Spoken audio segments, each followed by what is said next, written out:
Okay, listen up. 2005's Advent Rising was one of the first games that appeared in the most spacious, well-lit hallways of my mind palace whenever I thought of potential what happened subjects. Over the years, though, I've started to get more pleasure of not talking about it rather than talking about it. Because whenever I decided to pull the trigger, I'd look over footage of the game and I'd see so many gray hallways, uninteresting enemy designs, and ridiculous amounts of awkward flipping. Parkour!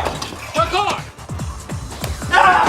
Yes, there are certainly some elements to its developmental history that are tailor-made for this show, but they're never about the game itself, but rather its clown shoes marketing campaign or its misplaced overambition in trying to become the next Star Wars. But I've delayed this long enough, and thanks to Anthony down at the Flophouse VIP Patreon, I am now compelled to finally bag my white space whale after avoiding it for oh so long. This is the story of a long gestating childhood dream, a meticulous master plan, and not enough money to make it all happen. It then resulted in a franchise that died before it barely even got started, and as a bonus, caused the destruction and near destruction of several different companies. With all of that out on the table, just what happened to Advent Rising? Here we go! Let's start this off right with a quote from an MTV interview with the game's director, lead designer, and space captain, one Donald Mustard Space Captain Face. Give it a second. It's the guy from Fortnite! Advent is just the first of my plots to unleash upon the world, and it's the least awesome of my stuff.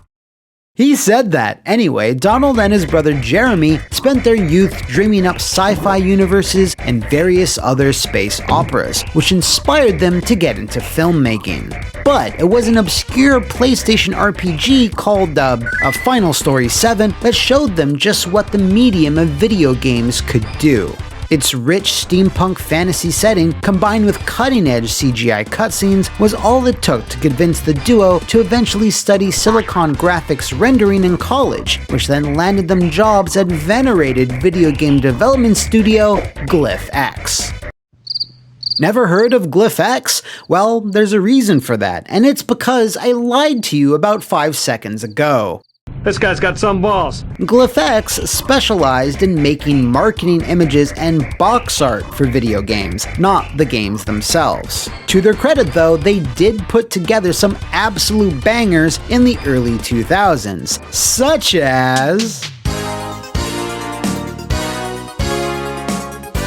GlyphX consisted of like 3 employees, with 2 of them being the Mustard brothers, but it wasn't long before Donald had convinced everyone to start drafting up concept art and materials for one of his fanfics that he called Advent Rising. Meanwhile, GlyphX branched out into creating FMV cutscenes for games like Soldier of Fortune 2 and Downhill Domination. Today we're going to be looking at one of the deadliest creatures of the sea.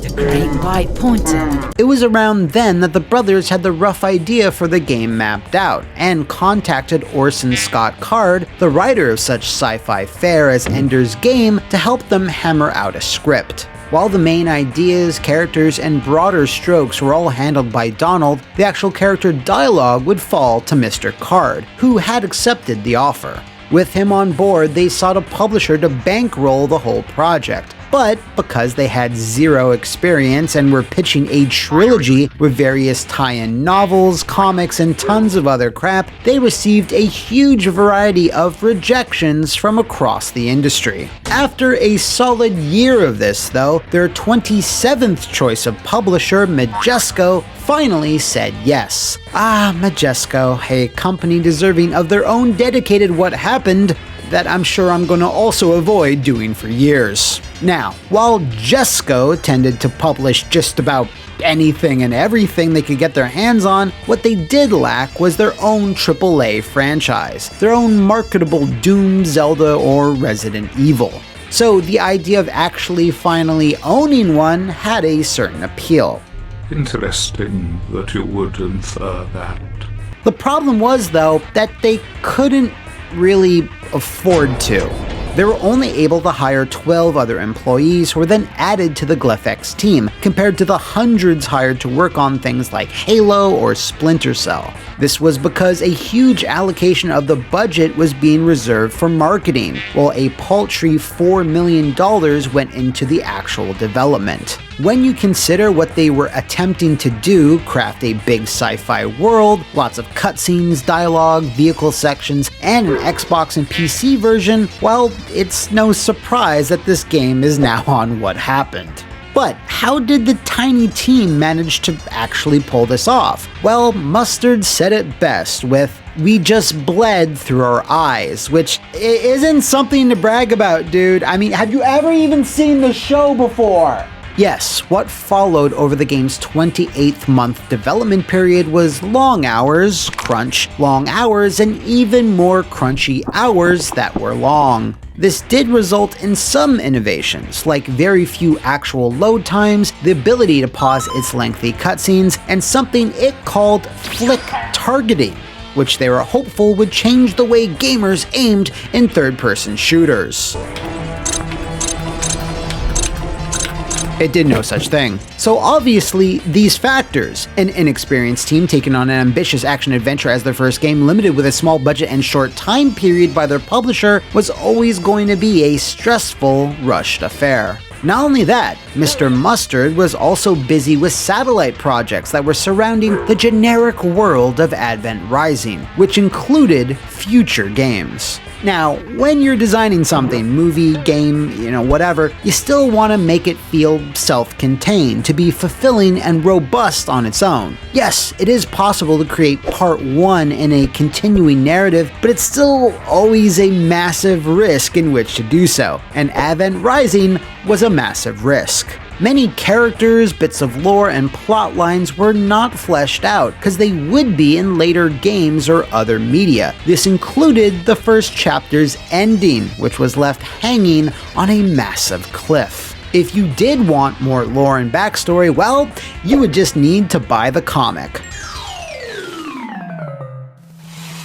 Donald Mustard had partnered up with a former Marvel Comics bigwig to produce a prequel whose sole purpose was to flesh out specific characters. Orson Scott Card was also initially in talks to pen a full novel as well, and none of this was Jesco's idea, by the way. It all came from the mind of Mustard, to make a media empire first and a video game second. And nothing exemplifies this more than an interview with CBR around the game's launch. At its core, I am a storyteller, and we are very interested in telling great stories. When we sat down and began to lay out the universe for Advent, we came up with much more story than we could ever tell in a video game. We planned from day one to build this story as a franchise, to have the video game, but also have the companion books, movies, and comic books. In my opinion, the comic book is really where this story starts. The story in the comic starts over 10 years before the events of the game. If things go as planned, we've got a lot more story to tell before we'll ever get to where the game starts. I think that's such a cool thing that we can use all these different mediums to tell this big, rich story. Now, it's fine to use other mediums to supplement your universe with non-essential storytelling, like Mass Effect, Dead Space, or Bloodborne. But when you start trying to spread it across multiple mediums all at once, right off the bat, not one thing gets the attention it needs. Case in point, Mr. Mustard's next quote. With Advent, you get something that has always been designed as a big epic story with a very defined beginning, middle, and end that stretches through a whole lot of different mediums of storytelling. I think with the comic, you're actually seeing the broadest vision of the story that you'll ever be able to experience, in the sense that it starts where we want the story to start, and it'll go and go until it ends. That's something we're trying to capitalize on, and it's something we always intended. My hope is that very soon, hopefully only a few years from now, people will ask if that's the video game based on the comic or the comic based on the book,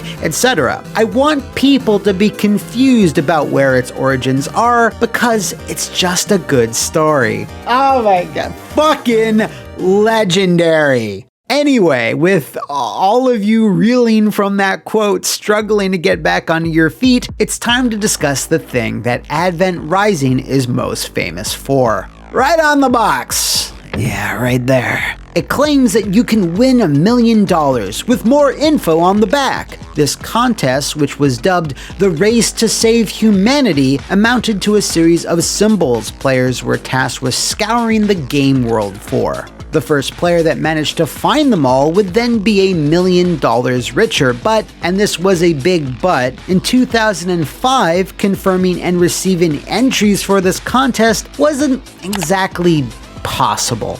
Even though Majesco and GlyphX had implemented these symbols and printed the game boxes promoting it, they hadn't really had the time to consider whether it was even logistically feasible. How were fans supposed to prove their accomplishment? How can we stop people from cheating? Should they rely on emails or physical letters? Did Majesco even have $1 million just lying around? So, despite the game releasing in late May, early June of 2005, the contest was officially cancelled that very August, with a somber press release acknowledging all the embarrassment. After careful assessment of the technical issues identified with the Advent Rising Race to Save Humanity contest, Majesco Entertainment and Xbox Live had determined there to be no technically feasible solution that would allow the contest to continue in a fair and secure manner. As such, we apologize for any inconvenience, but we must unfortunately cancel the contest. However, as consolation, Majesco Entertainment has set up a program in which contest participants can receive 2 free Majesco Entertainment games for the Xbox video game console.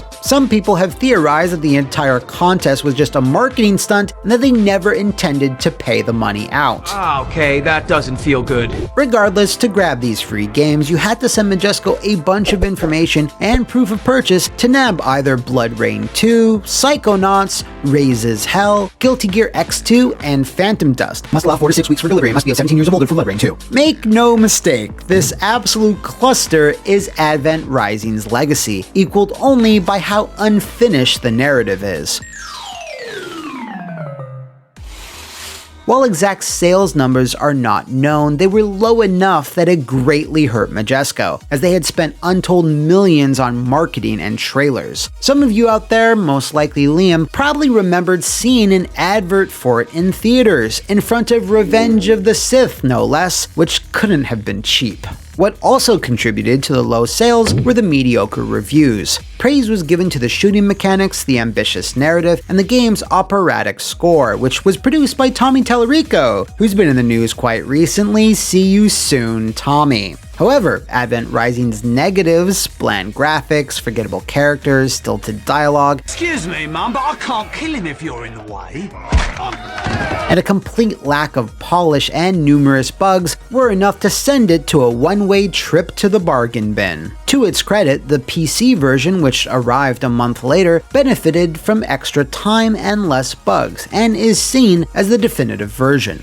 The comic book, which launched in October and started off as a prequel, evolved over the course of the next year, and even though it lasted only 5 issues, tried to resolve some story threads left by the game's unresolved ending. The novel was also cancelled, as well as a PSP side story spin-off called Advent's Shadow, which I didn't even know existed before making this video. Try not to be shocked, but it didn't get very far into development before Majesco pulled the plug. Speaking of Majesco, in the wake of Advent Rising's failure, they kinda died, lived, and then lived again in a weird state of undeath for decades, and honestly, I'm not even sure if they still publish games. I mean, I don't think so, but, you know, I could be wrong. Orson Scott Card, for his part, would go on to be a miserable homophobe, but not before having a narrative credit on Donald Mustard's next big venture. In 2006, with the Advent Rising IP being locked up at Majesco, Mustard founded Chair, yes, that Chair, and would go on to make Shadow Complex, and eventually the Infinity Blade series.